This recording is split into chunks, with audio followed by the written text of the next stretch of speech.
बिस्मिल्लाहिर्रहमानिर्रहीम, अस्सलाम वालेकुम। आज हम स्टडी करेंगे केमिस्ट्री की कुछ इंपॉर्टेंट ब्रांचेस जो क्लास 9 की केमिस्ट्री के पहले चैप्टर में मौजूद हैं। अगर देखा जाए तो हमारे गिर्द मौजूद हर चीज़ में मुख्तलिफ केमिकल्स पाए जाते हैं। फॉर एग्जांपल जो फूड हम खाते हैं उसमें मुख्तलिफ केमिकल्स मौजूद हैं। हम जो साबुन शैम्पू यूज़ करते हैं उसमें मुख्तलिफ केमिकल्स मौजूद हैं। जो दांत साफ़ करने के लिए हम टूथपेस्ट इस्तेमाल करते हैं, जो मेडिसिन हम इस्तेमाल करते हैं, जो दूध और जूसेस हम अपनी खुराक के तौर पर इस्तेमाल करते हैं, उसको देखें तो वो भी मुख्तलिफ केमिकल से मिलकर बने होते हैं। जो ज्वेलरी या कॉस्मेटिक की चीज़ें हम इस्तेमाल करते हैं वो भी मुख्तलिफ केमिकल से मिलकर बने हैं। हम अपने घरों को तामीराती मकासद के लिए जो मटीरियल इस्तेमाल करते हैं जैसे सीमेंट है, रेत है, वो भी मुख्तलिफ केमिकल से मिलकर बने हैं।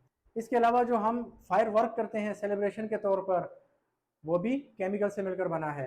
और इंडस्ट्री से जो टॉक्सिक गैसेस निकलती हैं, जो वेस्ट मटेरियल इंडस्ट्री से निकलता है, उसमें भी केमिकल्स मौजूद होते हैं। तो इन तमाम केमिकल्स को स्टडी करने के लिए इनको मुख्तलिफ ब्रांचेस में रखा गया है ताकि इनको आसानी के साथ और डिटेल के साथ स्टडी किया जा सके।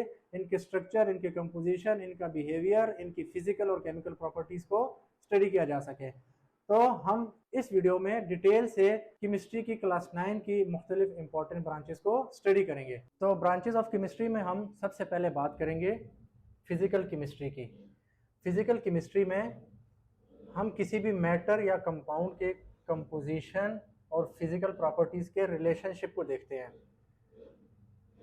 कंपोजिशन में हम देखेंगे कि कोई कंपाउंड है या कोई मैटर है, उसमें मुख्तलिफ एलिमेंट्स या एटम्स किस हिसाब से या कितने एटम्स उसमें मौजूद हैं। फॉर एग्जांपल ये HCl है, तो HCl में दो एलिमेंट्स हाइड्रोजन और क्लोरीन मौजूद है।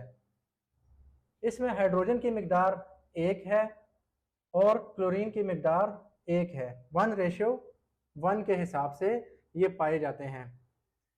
और फिज़िकल प्रॉपर्टीज़ में हम किसी भी कंपाउंड या सब्सटेंस की मेल्टिंग पॉइंट, उसका बॉइलिंग पॉइंट, उसकी स्मेल कैसी है, उसका टेस्ट किस तरह का है और उस सब्सटेंस या कंपाउंड का कलर किस तरह का है, तो ये चीज़ें हम फिज़िकल केमिस्ट्री में स्टडी करेंगे।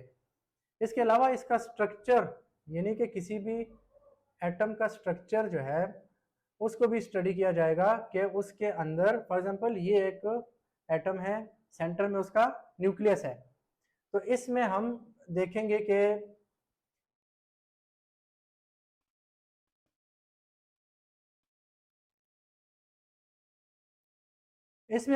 कि कोई एटम है, उसके न्यूक्लियस में प्रोटॉन कितने हैं, उसके अंदर न्यूट्रॉन कितने हैं और उस एटम के न्यूक्लियस के गिर्द इलेक्ट्रॉन्स की तादाद कितनी है।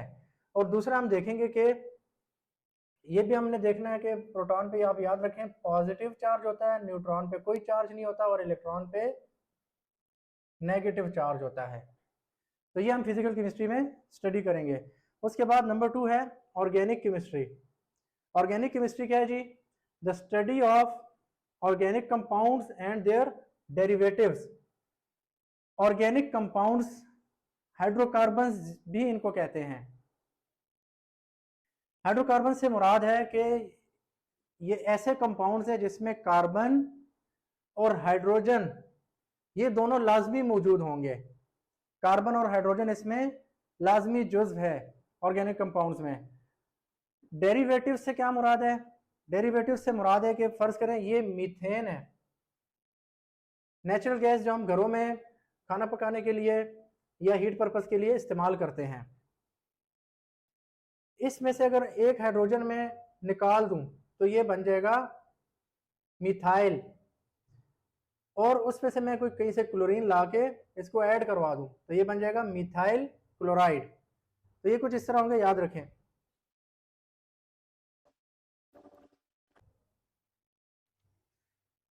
क्या था जी? एक ऑर्गेनिक कंपाउंड है मीथेन, उसमें से एक हाइड्रोजन कम किया, वो बन गया मिथाइल।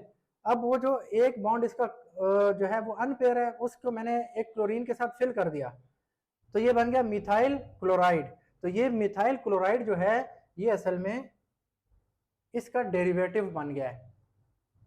तो ये जो ऑर्गेनिक कंपाउंड्स होते हैं ये नेचुरली पाए जाते हैं और मैन मेड यानी कि सिंथेसाइज भी किए जा सकते हैं। तो नेचुरल में कौन कौन से हो सकते हैं? नेचुरल में आप याद रखें 2-3 एग्जांपल्स हैं, कार्बोहाइड्रेट्स, लिपिड्स और प्रोटीन्स, ये कुदरती तौर पे मौजूद हैं। और जो मैन मेड है या सिंथेसाइज किए जाते हैं उसमें है जी, आप याद रखें यूरिया, प्लास्टिक है, और उसके अलावा आप एसिटिक एसिड देख लें, और कुछ आर्टिफिशियल स्वीटनर्स भी होते हैं जो मैन मेड होते हैं या लेबोरेटरी में तैयार किए जाते हैं।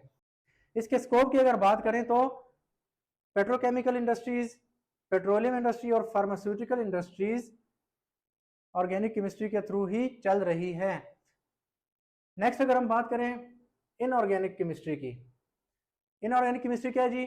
The study of inorganic compounds, यानी कि कौन से compounds? Compounds other than hydrocarbons and their derivatives. तो ये ऑर्गेनिक केमिस्ट्री से बिल्कुल अपोजिट है। ऑर्गेनिक केमिस्ट्री में हम जो भी स्टडी करेंगे उसमें कार्बन और हाइड्रोजन लाजमी मौजूद होंगे बॉन्ड की शक्ल में, जबकि इनऑर्गेनिक केमिस्ट्री में ऐसा नहीं होगा। हो सकता है इसमें कार्बन तो हो, जैसे कि CO2, अब इसमें कार्बन तो है लेकिन इसमें साथ हाइड्रोजन अटैच नहीं है, तो ये CO2 जो है ये इनऑर्गेनिक में आती है। तो इसमें हम क्या स्टडी करते हैं जी? Compounds other than hydrocarbons and their derivatives, यानी कि ये जो मैंने आपको सारा बताया हाइड्रोकार्बन और उसके डेरिवेटिव्स, इसके अलावा जो बाकी चीजें हैं वो हम इनऑर्गेनिक केमिस्ट्री में स्टडी करेंगे। इसके एग्जांपल्स की अगर बात करें तो मेटल, सीमेंट, ग्लास, इस तरह की सनतें जो है वो इनऑर्गेनिक केमिस्ट्री में आती है। उसके बाद अगर बात करें बायोकेमिस्ट्री, जो कि लिविंग ऑर्गेनिज्म से मुतालिक है, जानदारों से मुतालिक biochemistry, the study of structure, composition, chemical properties of important molecules within living organisms. जानदारों के अंदर जो कुछ इंपॉर्टेंट मॉलिक्यूल्स हैं कौन कौन से हैं? कार्बोहाइड्रेट्स, लिपिड्स, फैट्स, विटामिन्स वगैरह, इनकी स्टडी, इनके स्ट्रक्चर को देखना, इनकी कंपोजिशन और इनकी केमिकल प्रॉपर्टीज, ये जो मॉलिक्यूल्स हैं इनको हम स्टडी करते हैं बायोकेमिस्ट्री में। नेक्स्ट ब्रांच हमारे पास है इंडस्ट्रियल केमिस्ट्री की। इंडस्ट्रियल केमिस्ट्री में हम अपने इर्द गिर्द अगर देखें, रोज़मर्रा की चीज़ें जो बड़े स्केल पर हमें चाहिए होती हैं, जैसे सीमेंट है, उसके अलावा साबुन, डिटर्जेंट्स, पेंट्स वगैरह, तो इन चीज़ों को तैयार करने के लिए, बड़े पैमाने पर इनको तैयार करने के लिए इंडस्ट्रियों की ज़रूरत होती है। तो उसकी स्टडी के लिए केमिस्ट्री में इंडस्ट्रियल केमिस्ट्री के एक ब्रांच मौजूद है, जिसमें हम क्या करेंगे? The study of manufacturing processes of chemical products, यानी कि यूरिया है या डिटर्जेंट्स है वो किस तरह तैयार की जाती हैं, स्टेप 1 से लेकर फाइनल स्टेप तक मुकम्मल स्टडी हम इंडस्ट्रियल केमिस्ट्री में इसकी करेंगे। इसकी यहाँ कुछ एग्जांपल्स लिखी हुई हैं, chlorine, oxygen, ammonia, nitrogen, nitric acid, soaps और पेंट्स वगैरह, ये इंडस्ट्रियल केमिस्ट्री में छोटे और बड़े पैमाने पर तैयार की जाती हैं। उसके बाद नेक्स्ट ब्रांच है हमारे पास न्यूक्लियर केमिस्ट्री की। न्यूक्लियर केमिस्ट्री में हम स्टडी करेंगे न्यूक्लियर प्रोसेसेस को और मुख्तलिफ एलिमेंट्स की रेडियो एक्टिविटी को और उन एलिमेंट्स की प्रॉपर्टीज़ को, यानी इसमें हम ये स्टडी करेंगे कि कैसे हम किसी न्यूक्लियस को बम्बार्डमेंट के थ्रू ब्रेक करेंगे तो जो नई चीज़ बनेगी वो कौन से न्यूक्लियाई होंगे। उसके अलावा वो ऐसे कौन से एलिमेंट्स हैं जिनको रेडिएट किया जा सकता है, या वो कौन से एलिमेंट्स हैं जो कुदरती तौर पर रेडिएशन छोड़ते हैं। इसके स्कोप की अगर बात करें न्यूक्लियर केमिस्ट्री का हमारे लिए क्या किरदार है, तो आप देख सकते हैं कि हम इसमें मेडिकल की फील्ड में रेडियोथेरेपी के लिए और अपनी खुराक को महफूज बनाने के लिए यानी फूड प्रिजर्वेशन, उसके अलावा बिजली बनाने के लिए भी मुख्तलिफ न्यूक्लियर पावर प्लांट्स में इलेक्ट्रिसिटी का भी एक सेक्शन होता है, यानी न्यूक्लियर केमिस्ट्री की मदद से हम इलेक्ट्रिसिटी भी तैयार करवा सकते हैं। उसके बाद नेक्स्ट ब्रांच है हमारे पास एनवायरमेंटल केमिस्ट्री। जैसा कि इसके नाम से ज़ाहिर है ये माहौल से मुतालिक है, तो इसमें हम एनवायरनमेंट में मौजूद मुख्तलिफ केमिकल्स को स्टडी करेंगे, उसके कंपोनेंट्स को स्टडी करेंगे और उन केमिकल्स का माहौल पर या जानदारों पर या ह्यूमन बींग्स पर क्या असरात हैं ये हम स्टडी करेंगे। तो एनवायरमेंटल केमिस्ट्री में हम कवर करेंगे बायोलॉजी को, लिविंग थिंग्स के मुतालिक, जियोलॉजी, इकोलॉजी, सॉइल, वाटर वगैरह वगैरह, इसके बारे में हम पढ़ेंगे एनवायरमेंटल केमिस्ट्री में। और द लास्ट वाली जो है वो है एनालिटिकल केमिस्ट्री। तो ये बहुत इंपॉर्टेंट ब्रांच है एनालिटिकल केमिस्ट्री। इसमें हम क्या करते हैं, the qualitative and quantitative analysis of compound and the study of their separation.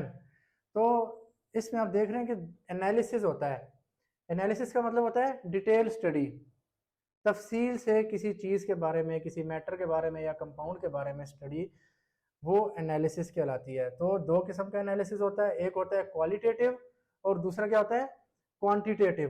Qualitative में हम देखेंगे कि कोई मॉलिक्यूल है या कोई कंपाउंड है, उसके अंदर कौन कौन सी चीज़ें, कौन कौन से एलिमेंट्स, एटम्स मौजूद हैं। फॉर एग्जांपल यहाँ दो एग्जांपल्स हैं, एक है H2O और दूसरी है CH4, यानी कि जो कुदरती गैस होती है। H2O में हम देखेंगे कि क्या चीज़ें हैं जी, H2O में मेन जो है हाइड्रोजन और ऑक्सीजन का बॉन्ड होता है। इसी तरह मीथेन यानी कुदरती गैस में भी क्या होता है जी, कार्बन और हाइड्रोजन का बॉन्ड बना होता है। तो ये है इसके क्वालिटेटिव एनालिसिस। इसमें हमने क्या स्टडी करना है कि कौन कौन सी चीज़ों से मिल के कोई कंपाउंड बना हुआ है।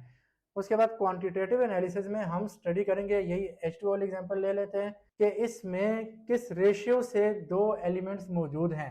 तो इसमें देखें हाइड्रोजन की मिकदार 2 है और ऑक्सीजन की मिकदार 1 है, यानी एक वाटर के मॉलिक्यूल में 2 हाइड्रोजन और 1 ऑक्सीजन मौजूद होते हैं। इस तनासुब से, इस रेशियो से ये कहीं भी वाटर जहाँ भी होगा इसी रेशियो से पाया जाएगा। उसके अलावा हम इसकी सेपरेशन को स्टडी करते हैं किसी भी एलिमेंट या कंपाउंड की। फॉर एग्जांपल मैंने लिया है जी सोडियम क्लोराइड, खाने का नमक जो होता है, टेबल सॉल्ट।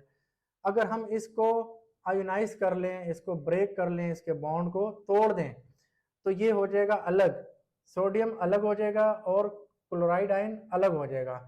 तो सोडियम पे अपना पॉजिटिव चार्ज आ जाएगा और क्लोरीन पे अपना नेगेटिव चार्ज आ जाएगा। तो ये चीज़ें हम स्टडी करेंगे एनालिटिकल केमिस्ट्री में।